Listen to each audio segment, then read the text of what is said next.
বুঝতেছি না কবে তো বুঝবো, সাথে করে বুঝতেও পারি। তাই না বাবা? সাধুগুরু কৃপা করলে অনেক কিছু হয় শুনছি। আমি তো সাধু না, আমি তো দুই রয়ে গেলাম সব দিন। আমি তো সাধু না, এটা আমার বড়দা আছে, ওকে বড় ভাই। সাধুগুরু গোসাই কৃপা করলে বহুত কিছু হয়।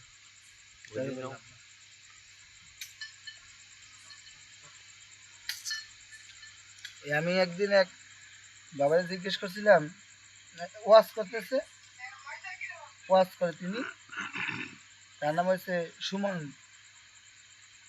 সুমন হোসেন, রাজশাহী বাড়ি, বদরা রেল স্টেশন থেকে এই পাশে বনগ্রাম, মানে বঙ্গবন্ধু মেডিকেল কলেজ বিশ্ববিদ্যালয়ের একটু পিছনে হাউজিং কোয়ার্টারের পাশে বনগ্রাম গ্রামের নাম, ওই জায়গায় বাসা। তা তিনি এবার চিস্তিয়া তরি মুরিদ আজমির শরীফ খাজা মহিউদ্দিন চিস্তিয়া নাম্বার আছে আমার ফোনে। এখন বন্ধুর মতনই চলে ফেরা করে পাশে। তো ওই লোকের আবার অস্ত্র করে আশেপাশে, তো অস্ত্র যায়। তা আমি একদিন আলোচনা করতেছি, তো ওই সে জায়গায় এসে দাঁড়াই পড়ে বলতে আমার করে প্রশ্ন করছে। তো প্রশ্ন করার পরে আমি জিজ্ঞেস করছি, বাবা নবীর পরে, নবীর শেষ নবীর পরে তখন নবী নাই না আছে না, নবীর পরে, নবীর সাহাবী পরে আলী হইতে হযরত ওমর রাদিয়াল্লাহু আনহু হইতে ইমাম হাসান, ইমাম হুসাইন, এর পরে এদের পরে এই ইসলামের যে রেসালত, রেসালত ইসলামের এই রেসালত কার কাছে যায়? আমি জানাই আপনাকে কার কাছে গিয়েছিল। তখন তো এই বহিরা বিশ্বে মাওলানা ছিল একজন, তাই না? একজন মাওলানা ছিল, সে মাওলানার নামটা একটু জানতে আমার খুব ইচ্ছা। যে ওয়াজের বিনিময়ে তাহলে মাথার পাগড়ি দেওয়া লাগতো, সে টাকা নিত না, কিছু খাবার খাওয়া দিলেও খাবার নিত না, বিনিময়ে পাগড়ি নিত মাথার। সেই মাওলানার নাম আমি জিজ্ঞাসা করি, বাবারে তো অনেক জায়গায় ঘুরেছি আমি, সেই কত উত্তর আজও পাইলাম না। সেই মাওলানার নাম কি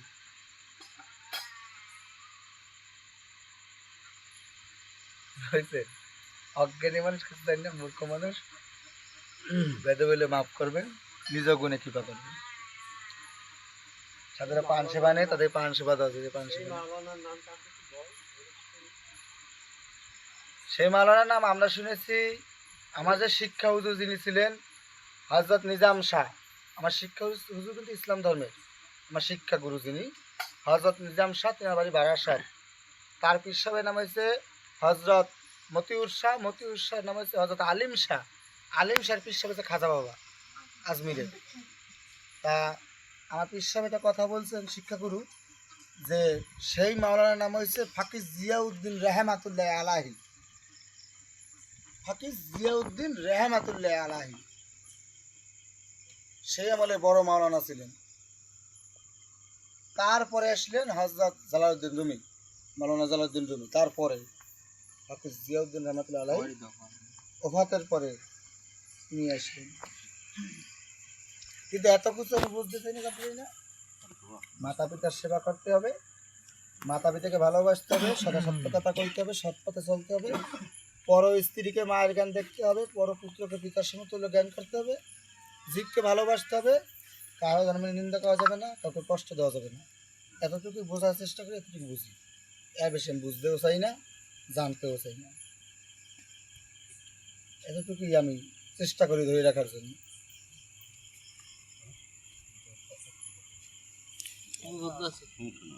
এই যে আমি বাস্তব কথা বাবা, বাস্তব কথা আমার দিয়ে প্রমাণ দেখাই। আমার বলে যে এই যে আষাঢ় মালা না, এই যে আষাঢ় মালা, আষাঢ় মালা মতুয়াদের জন্য মাত্র 8 ছড়া মালা প্রযোজ্য ছিল। 8 ছড়া, 8 যা মালা সব লোক দেখানো, আমি বুকে চাপড় দিয়ে করতে পারি। 8 ছড়া মালা প্রযোজ্য মতুয়াদের জন্য, আর সব লোক দেখানো মালা। কিন্তু ঠাকুরের পথে মালা তো, তাই না? অভিষেকের বাদ। এখন গলায় করঙ্গের হার, সেও সিধা মোরাকান্দি যায়, সেও যায়, সেও যায়, সেও যায়, সেও যায়, সেও যায়, আমিও যাই, তাই না? অত এক জায়গারই লোক, তাই না? কৃষ্ণ কীর্তন হয় না, কীর্তন হয়, নাম কীর্তন হয়। আমি বসে কীর্তনে গিয়েছিলাম, আমার সাথে 7-8টা ছেলে বসা, আমি গিয়েছিলাম এক জায়গায় মহাসব শেষ করে আসতেছি, রাত তখন 2টা 2:30 3টার দিকে বাজে, শীতের দিন, কোনো লোক নাই, ওরা নীরবে সুন্দর বসে বসে কীর্তন করতেছে। ভোলাবাড়ি তৃষ্ণা সম্প্রদায় নাম। তা কীর্তন শুনতে আমি যাই, আসলে রাস্তাতে প্রণাম করে বসছি। এত মধুময় কীর্তন করতে আমি মন ভরে আমি শুনতেছি। আসতে বের হয়েছে, সকাল হয়ে গেছে। তেমন এক লোকে যাওয়ার সময় এক মতুয়া গোসাই সামনে করেছে, জিজ্ঞেস করতেছে তুমি কোনে গেছিলা, কোন তাহলে সাথে তোরা সকালবেলা? তো ওর পাশে কীর্তন মহাশিবরাত্রিতে আসার সময় শুনছি বাড়িতে কীর্তন হচ্ছে, কীর্তন শুনতে গিয়েছিলাম। তো ওই মতুয়া গোসাই আমার কয়টা কড়া করে কয়টা রাগি রেগে কয়টা কথা বলছে সেদিনকার। আমি সেদিনকে তার হাইসে করে কথা বলছিলাম, বাবা রে আমি তো কিছু জানি না বুঝি না, সে জায়গায় প্রভুর নাম বলে, আমি মতুয়া আমাদের জায়গায় প্রভুর নাম বলে, তাই না? যে রাম সেই তো কৃষ্ণ, লীলাম দিতেই তো পায়, নিন্দা করা তো কোনো জায়গা নাই। আমি কিন্তু ওয়াজ যাই, আমি ওয়াজ শুনি, কে কি ওয়াজ মাওলানা ওয়াজ শুনতে তা জানি, কিন্তু আমার একটা পছন্দ একটা মাওলানা আছে। বাস্তব কথা কই বাবা, মিথ্যা কব না। আমার একটা পছন্দের মাওলানা আছে, ঢাকা কেরানীগঞ্জ শান্তা ইউনিয়ন, শান্তা থানায় তার বাড়ি। মাওলানা হজরত নজরুল ইসলাম কাশিমি সাহেব, উচ্চ মাপের বক্তা। হজরত নজরুল ইসলাম কাশিমি, আমি তার বাসায় 2বার গিয়েছি।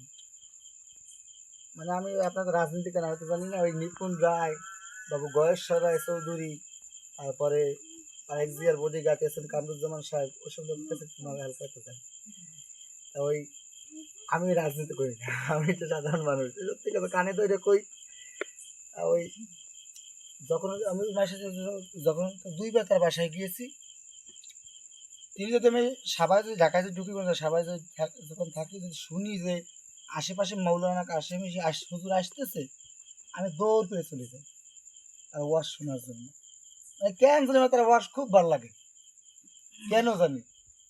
আসার সময় আমার অনেক লোকে অনেক অনেক কথা বলতেছে, তাই শালা মুসলমান হয়ে গেছে, শালা মুসলমান হয়ে গেছে, জায়গায় যায়, ওরা কিন্তু আমার কটূক্তি করতেছে।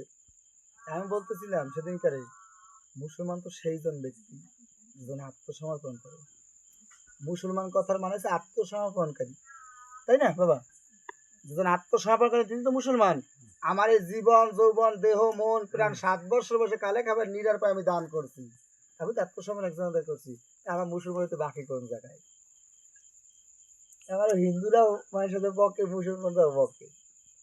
আমার বকলে আমার রাগ হয় না বাবা, আমার আনন্দ লাগে। আমার গুরু কইছে একদিন, তোমার বকলে তুমি রাগাবা না, তোমার একটা বকা দেবে, তোমার দেহের একটা পাপ কমবে, তুমি রিপিট উত্তর দাও, তার 3টে পাপ তোমার প্রতি নাজিল হবে। তোমার বকলে রাগ হয় না, আমি আইসে দিই বাবা, একটু বইকে যাও, বাস্তব কথা কই বাবা। আমার গুরু কইছে কেউ বকা দিন তার বকতে যাবে না, কেউ আঘাত করলে তার রিপিট আঘাত করতে যাবে না, বরং কেউ আঘাত করলে তুমি একটা পাও ধরে বলবা, বাবা আমি কোনো অন্যায় করেছি তাই আমার আঘাত করলে, আমি চেষ্টা করি না। এই যে আমি কে কি করে জানি না, কিন্তু আমার একটা লক্ষ্য, আমার দাদুগুলো বলছে যে সর্বজীবের মধ্যে শ্রীহরি, সর্বজীবের ভিতরে তো প্রভু না থাকলে তো দেহ চলবে না। আপনি ইসলামের কথা বলেন যে মাওলার ইশারা ছাড়া গাছের পাতাও নড়ে না, বলেন না? মাওলা তো আছে আমার ভিতরে, তাতে আমার দেহ চলতেছে, তাই না?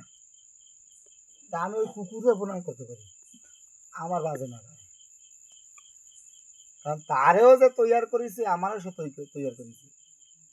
আমার ওই মশায় কামড়ায়, আমি আমার মনে করেন আমি তো মশা চাপড় দিয়ে মারিছি, কারণ তারেও যে তৈয়ার করেছে, আমারও সে তৈয়ার করেছে। আমি তার মারতে কি, আমি তার বানাই পারবো? তার মারবো, তার খাওয়ার অধিকার আছে আমার দেহে থেকে, তার রিজিকে আছে আমার দেহে থেকে খাবে, খাই। তার রিজিকে বরাদ্দ করছে মাওলা, মালিককে লেহে দিয়েছে। যেদিনকার সেই জ্ঞান বলবো সেদিনকে তো মশা কামড়াবে না, আমার গুরুর কথাটা বলে। তাই মশা মারি না, মশা মাখায় বয় ওরা। বহুত কথা বলেছে বাবা, রাগ রাগ যদি করেন নিজের ছেলে রাতে বইলে একদম নিজের গুণে মাফ করেন, সব সাধকের পেন না। ঠিক আছে, জ্ঞানের কথা কি ইসলাম ধর্মের ভিতরে